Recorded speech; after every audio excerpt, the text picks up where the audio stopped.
Gandang umaga mga pre, ngayon tayo gagawa ng isang center base bouquet, order ng customer.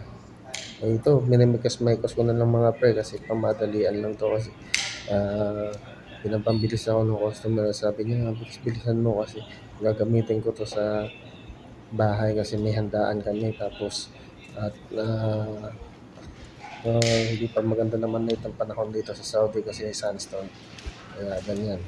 Kasi yung amo ko naman, turo-turo, akala mo marunong, hindi naman.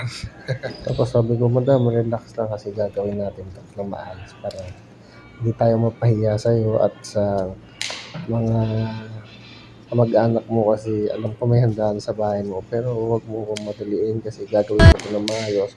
At sa mga pre, binili ko pa pala ito sa kabilang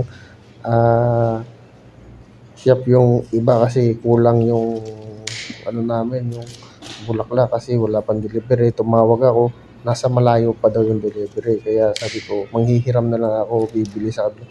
Mabuti naman yung isang Pilipino, mabait at nagpahiram. Sabi ko, pre, pahiram naman kasi kailangan lang. Sige, ganun talaga pag Pilipino, nabibigayan dito. Walang, yan nga, tinitingnan ko pa yung camera, akala ko di ako naka-video, sayang naman kasi na-upload ko to kahit yan, wala naman ako nagagawa na pagtapos ng trabaho sa bahay, kaya nag-upload ako. Hindi pa nga ako marunong mag-edit eh. Kaya sige lang, try and try until you succeed. Medyo nauutal pa nga ako sa pagbaboy sa cover eh. Pero sige lang, at matututunan ko din to kahit sa pag-edit eh. Hindi pa naman ako marunong, kaya tinatry ko lang. May magawa lang pagkatapos ng trabaho dito sa bahay, tapos magluto o di mag-edit-editing. Sana matuto ng maayos at magsalita ng maayos sa voice over mga pre. Pero sa trabaho, okay naman to. Nagagawa natin maayos at napapahappy natin yung customer. Pero minsan may mga customer talaga kuripot. Pag hindi mo binigyan ng discount, nagagalit.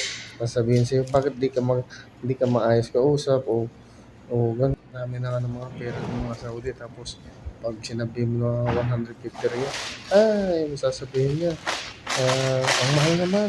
Sabi ko, madam, kasi lahat dito, tumaas na rin pati bilihin niyo eh. Kaya may tax na nga. Dati ng 2026 nandito pa ako. Walang tax. Makakabili tayo ng soft drinks na 1 real lang. Ngayon, 3 real na. Ang sakit na. Minsan nga, wala na matitira sa sahod namin dito.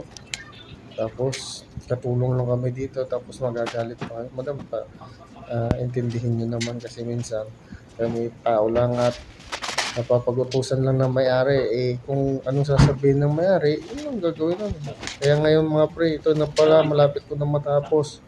Sige lang, tusok lang ng tusok, pinas-forward ko na to para matapos na din. At ang hirap pala voice over, no? Pero sige lang, matatapos ko din to. At ayan pa, unti-unti ko nang natatapos yung decoration ko. Sabi ko, ito na, malapit ko na matapos pa. Pero ayos naman natin ang konti. At ito na mga pre, salamat. Ito na, share.